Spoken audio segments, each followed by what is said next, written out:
రాజ్ని దెబ్బ కొట్టాలని చూసిన అనామికకు దిమ్మ తిరిగే షాక్ ఇచ్చిన అప్పు. షాక్లో రుద్రాని, రాహుల్, ఆనందంలో కావ్య, కళ్యాణ్, అపర్ణ, కనకం. ఇంతకు ఏం జరిగింది? అసలు రాజ్ని దెబ్బ కొట్టాలని అనామిక చూడడం ఏంటి? మరి అనామికకు దిమ్మ తిరిగే షాక్ అప్పు ఏమిచ్చింది? అసలు ఏం జరిగింది అనేది వీడియోలో చూసి తెలుసుకునేద్దాం. బ్రహ్మముడి అప్కమింగ్ ఎపిసోడ్స్లో ఏం జరగబోతుందో ముందుగా తెలుసుకోవాలి అనుకుంటే వీడియోని లైక్ చేయండి, ఛానల్ని సబ్స్క్రైబ్ చేసుకోండి, పక్కనే ఉన్న బెల్ సింబల్లో ఆల్ పై క్లిక్ చేయండి. ఎలా చేయడం వల్ల అందరికంటే ముందుగా చూడవచ్చు. మొత్తం మీరు చూసుకున్నట్లయితే ఇంకా అనామిక మోసం చేసి మరీ కావ్యతో డిజైన్లు వేయించుకుని ఆ డిజైన్స్ కాస్త ఎక్స్పోలో పెట్టిందన్న విషయం అయితే అప్పు తెలుసుకుంటుంది. ఎలాగంటే కళ్యాణ్ ఒక వ్యక్తిని ఎక్కించుకొని ఆటో దిగేసిన తర్వాత అతను డబ్బులు ఇవ్వకపోతే అతనితో గొడవ పడుతూ ఉంటాడు. ఇంకప్పుడే అప్పు కాస్త చూసి కళ్యాణ్ మీద చెయ్యి ఎత్తబోయేసరికి అప్పు కాస్త చేతిని పట్టుకుని వాడిని కొట్టేసరికి డబ్బులు ఇచ్చి వెళ్ళిపోతాడు. అప్పు అలా చూసి ఒక్కసారిగా షాక్ అయిపోతుంది. ఇదే నా పికప్లు డ్రాపింగ్లు అంటే అని చెప్పనేసరికి అప్పు అని చెప్పనగానే, మహారాజులా బ్రతికే నువ్వు నన్ను పెళ్లి చేసుకున్నావు, నాకు కూడా నువ్వు అబద్ధాలు చెప్పడం మొదలు పెట్టేశావు. ఫ్రెండ్గా ఉన్నప్పుడే నయమేమో అన్నీ నిజాలే చెప్పావు, భర్తగా మారిన తర్వాత అబద్ధాలే చెప్తున్నావు అంటూ ఇంకా అప్పు అయితే తిట్టి అక్కడి నుంచి వెళ్ళిపోతూ ఉండగా ఈలోపు వేరే ప్యాసింజర్ వచ్చి అప్పు అని పిలుస్తూ ప్యాసింజర్ వచ్చి అప్పు అని వీడు పిలుస్తుంటే, వస్తావా బాబు అని చెప్పి మాట్లాడుతూ ఉంటాడు. ఎందుకు రాడు, వస్తాడు అంటూ ఇంకా అప్పు అయితే అక్కడి నుంచి వెళ్ళిపోతుంది. బాబు లేట్ అవుతుంది నాకు అని చెప్పనేసరికి పదండి అని చెప్పి ఇంకా కళ్యాణ్ అయితే ప్యాసింజర్ని తీసుకుని వెళ్ళిపోతాడు. అప్పు చాలా కోపంగా వస్తూ ఉండగా ఒక చోట అయితే అనామిక ఇటు సామంతు ఇద్దరు మాట్లాడుకుంటూ ఉంటారు. ఎందుకంటే వాళ్ళు వచ్చే దారిలోనే పెట్రోల్ అయిపోయి కారు చూసుకోకుండా వచ్చే హడావిడిలో పెట్రోల్ అయిపోయింది సార్ అని చెప్పాను. కానీ ఇప్పుడు ఏం చేయమంటావు? అర్జెంటుగా మేము ఎక్స్పోకి వెళ్ళాలి, నువ్వు ఇలా పెట్రోల్ అయిపోయిందని మమ్మల్ని నడి రోడ్డు మీద దించేస్తావా ఏంటి అని చెప్పనేసరికి, ప్లీజ్ సార్ నాకు కొంచెం సమయం ఇస్తే నేను ఒక్క 10 నిమిషాల్లో వెళ్ళి పెట్రోల్ తీసుకొచ్చేస్తాను. మీరు క్యాబ్ బుక్ చేసుకున్న ఈ ఏరియాలోకి క్యాబ్స్ రావు, ఒకే ఒక్క 10 నిమిషాలు వెయిట్ చేయండి సార్ అని చెప్పాను. కానీ సరే వెళ్ళి తొందరగా రా అని చెప్పి ఇంకా అనామిక చెప్పేసరికి డ్రైవర్ కాస్త వెళ్తాడు. డ్రైవర్ వెళ్ళడంతో కారులో ఎంతసేపు కూర్చుంటామని ఇద్దరు కూడా బయటకు వస్తారు. ఇంకా అప్పు ఆ రోడ్డుని వెళ్తుంది, వీళ్ళు ఈ రోడ్డున నుంచునేసరికి ఏంటి వీళ్ళు ఇక్కడ నిలబడ్డారు, అసలు వీళ్ళు ఏం మాట్లాడుకుంటున్నారు అనుకుంటూనే ఇంకా కారు పక్కగా అంటే కారు అటువైపు నిలబడంతో కారు పక్కగా అప్పు అయితే వచ్చి నిలబడుతుంది. నిలబడేసరికి మొత్తానికైతే కావ్యని భలే మోసం చేసి డిజైన్లు మనం వేయించేసుకున్నాం, ఇవి అవే డిజైన్లు ఎక్స్పోలో పెట్టి రాజుని దెబ్బతీయాలి, రాజుని దెబ్బతీస్తే ఆ డిజైన్లు వేసింది కావ్య అన్న విషయం అక్కడ బయట పెడితే ఇంకా మనకు ఎలాంటి ఇబ్బంది ఉండదు. ఎందుకంటే కావ్య రాజులు ఇద్దరు కూడా శాశ్వతంగా విడిపోతారు.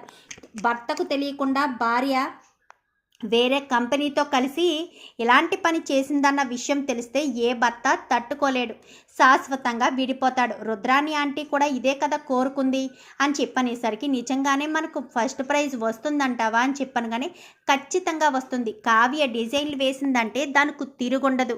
ఎలాంటి డిజైన్స్ అయినా సరే ఎవరికైనా సరే భలే నచ్చేస్తాయి.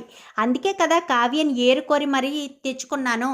అయినా డిజైన్స్ చూసావు కదా, కావ్య వేసిన డిజైన్స్ నీకు నచ్చలేదా అని చెప్పాను. కానీ నచ్చినందువల్లే కదా వెంటనే ఓకే చెప్పేశాను అని చెప్పనేసరికి, మనకేం టెన్షన్ ఏమి ఉండదు కదా, ప్రాబ్లం ఏమి రాదు కదా అని చెప్పాను. కానీ ప్రాబ్లం ఎందుకు వస్తుంది? కావ్య ఏమన్నా అక్కడికి వచ్చి అల్లరి చేస్తుందా? అల్లరి ఏం చెయ్యదు కదా అని చెప్పనేసరికి, ఏమో అల్లరి చేస్తే నన్ను మోసం చేసి నా డిజైన్స్ వేరే వాళ్ళకు అమ్ముకున్నారు అని చెప్తే అక్కడ మనం అడ్డంగా బుక్ అయిపోతాం కదా అని చెప్పనేసరికి, ఆ చెప్పేలోపే అవార్డు అనౌన్స్ అయిపోతే ఏ గొడవ ఉండదు.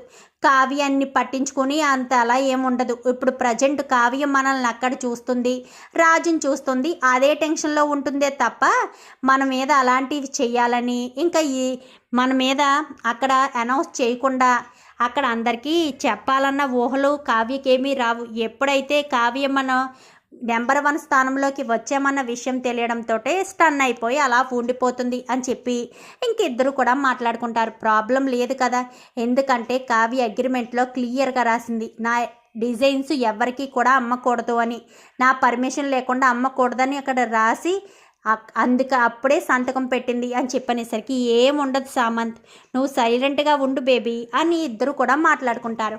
ఆ మాటలు కాస్త అప్పు విని వెంటనే కావ్యకు ఫోన్ చేస్తుంది. ఎన్నిసార్లు కావ్యకు ఫోన్ చేసినా కానీ ఫోన్ లిఫ్ట్ చేయదు కావ్య. ఎందుకంటే అక్కడ ఆల్రెడీ రుద్రాని రావడం, రాజ్ రావడం ఇంకా అంతా కూడా జరుగుతూ ఉండేసరికి ఏం చేయాలో అర్థం కాదు.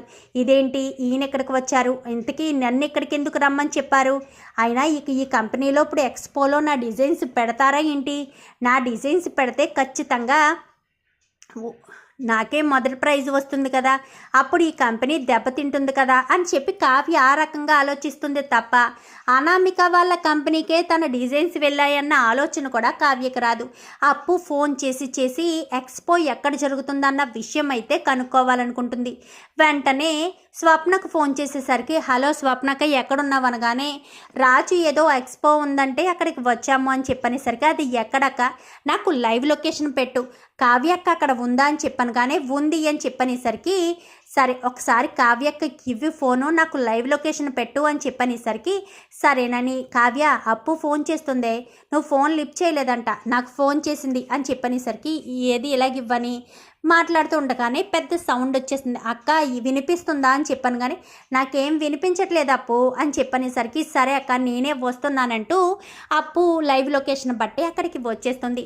అక్కడికి వచ్చేసేసరికి కావ్య ఎక్కడుందా అని వెతుక్కునేసరికి ఇంకా అక్కడ జరుగుతూ ఉంటుంది. ఎక్స్పోలో ఒక్కొక్క డిజైను చేస్తూ ఉంటారు. ఇంకా అప్పు అయితే కావ్యక్క అని పిలిచనేసరికి ఆ అప్పు వస్తున్నానంటూ ఇంకా పక్కకి వెళ్ళేసరికి అక్క నీ డిజైన్స్ ఇక్కడ డిస్ప్లే అవుతాయి తెలుసా నీకు ఆ విషయం అనగానే తెలుసు అని చెప్పనేసరికి అంటే నువ్వు అనామిక వాళ్ళ కంపెనీకి కావాలనే డిజైన్స్ ఇచ్చావా బావ మీద కోపంతో అని చెప్పాను కానీ ఏం మాట్లాడుతున్నావు అప్పు, అనామిక వాళ్ళ కంపెనీకి నేనెందుకు డిజైన్స్ ఇస్తాను అని చెప్పాను కానీ అంటే కావాలనే వాళ్ళు మోసం చేశారక్క, నీ డిజైన్స్ ఎక్కడ పెట్టారో తెలుసా, అనామిక వాళ్ళ కంపెనీ అంటే సామంత్ కంపెనీ, బావా అపోనెంట్ కంపెనీ అని చెప్పనేసరికి ఒక్కసారిగా కావ్య షాక్ అవుతుంది.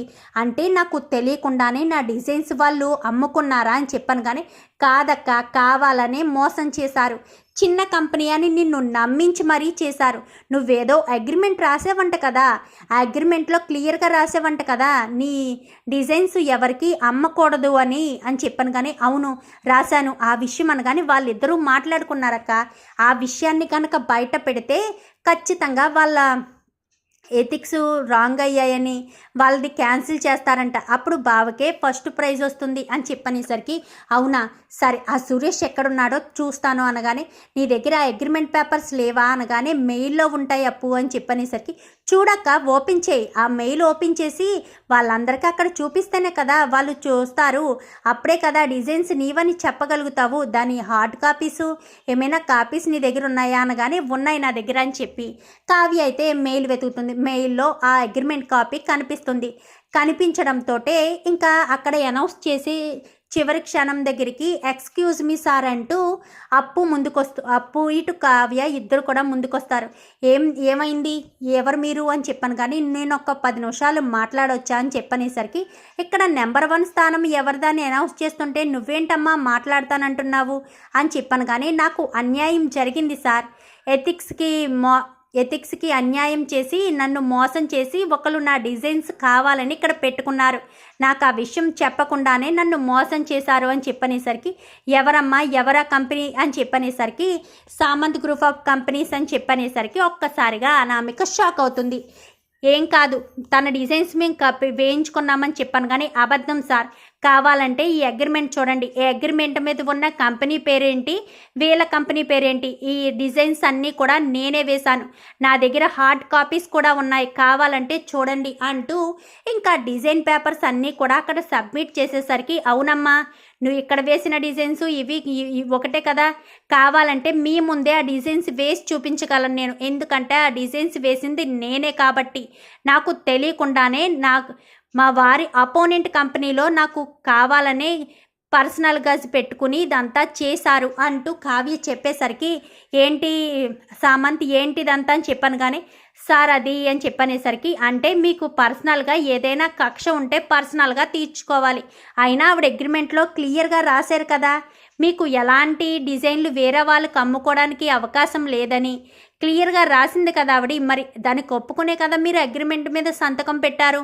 మరి అలా ఎలా ఆ కంపెనీ డిజైన్స్ మీరు కొనుక్కుంటారు అని చెప్పనేసరికి అది కాదు అని చెప్పను. కానీ మీరు మోరల్స్కి ఎథిక్స్కి విరుద్ధంగా చేశారు కాబట్టి మీ పేరుని ఇందులో తొలగిస్తున్నాను. నెక్స్ట్ స్థానంలో ఉన్నది mister Raj. Swaraj group of కంపెనీయే నెంబర్ 1 స్థానంలో నిలిచింది. గెట్ అవుట్ ఫ్రమ్ హియర్ అని చెప్పి ఇంకా చెప్పేసరికి నేను చెప్తూనే ఉన్నాను కావ్య ఏదో ఒకటి చేస్తుంది అని. నా మాట వినిపించుకోకుండా ఇదంతా చేసావు. ఇప్పుడు మన కంపెనీ పరువు పోయింది. డాడ్ అడిగితే ఏం సమాధానం చెప్పాలి అనుకుంటూ సామంత్ అక్కడి నుంచి వెళ్ళిపోతాడు. ఏంటనామిక, నన్ను మోసం చేసి భలేగా డిజైన్స్ గీయించేసుకున్నాను అని అనుకుంటున్నావు? నాకు ఎలాంటిదేదో జరుగుతుందని చెప్పే ముందుగానే నేను అగ్రిమెంట్ రాయించుకున్నాను. అగ్రిమెంట్ ప్రకారమే చెయ్యాలన్నాను. కానీ నన్ను మోసం చేసి చిన్న కంపెనీ అంటూ వేరే కంపెనీకి టైఅప్ అవ్వడం కోసమని చెప్పి అబద్ధం చెప్పి మరి ఇదంతా మోసం చేస్తారు. ఆ సురేష్ ఎక్కడున్నాడు అని చెప్పి అనేసరికి సురేష్ అయితే వస్తాడు. సురేష్ చెంప చెల్లు అనిపిస్తుంది. నీకు అసలు బుద్ధుందా? ఎన్ని అబద్ధాలు చెప్పావు, నన్ను ఇంత మోసం చేస్తావా, నీ మీద పోలీస్ కేసు పెడతాను అంటూ మాట్లాడేసరికి వద్దు మేడం, నా పరువు పోతుంది, ఇదంతా అనామిక మేడం చేయమంటేనే చేశాను, నాకేం తెలీదు అని చెప్పి ఇంకా సురేష్ అయితే అంటాడు. రాజ్కే మొదటి స్థానం రావడంతో పోనీ లెక్క సమయానికి నేను వచ్చాను కాబట్టి సరిపోయింది అనగానే, అవునప్పు మరి నీకు ఈ విషయం ఎలా తెలిసింది అనగానే, వాళ్ళు నేను ఇంటికి వెళ్తుంటే వచ్చే దారిలో మాట్లాడుకుంటున్నారు.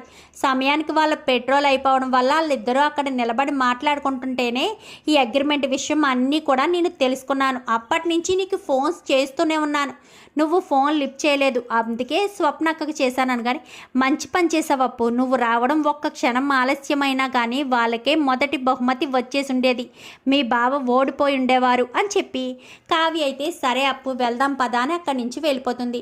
అమ్మ కావ్య అంటూ ఇంకా సుభాష్ అయితే పిలుస్తాడు. చాలా థ్యాంక్స్ అమ్మా అని చెప్పనేసరికి, అది నా బాధ్యత మామీ గారు, నేను ఎక్కడున్నా నీ ఇంటి కోడలనన్న విషయం మర్చిపోను. నేను తెలియకుండానే వాళ్ళ కంపెనీలో జాయిన్ అయ్యాను.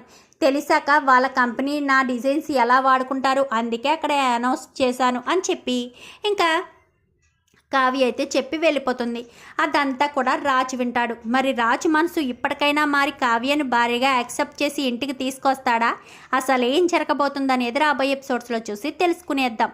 మా వీడియో కనుక మీకు నచ్చినట్లయితే వెంటనే లైక్ చేసి మా ఛానల్ని సబ్స్క్రైబ్ చేసుకుని పక్కనే ఉన్న బెల్ సింబల్లో ఆల్ పై క్లిక్ చేయండి. ఎలా చేయడం వల్ల అందరికంటే ముందుగా చూడవచ్చు.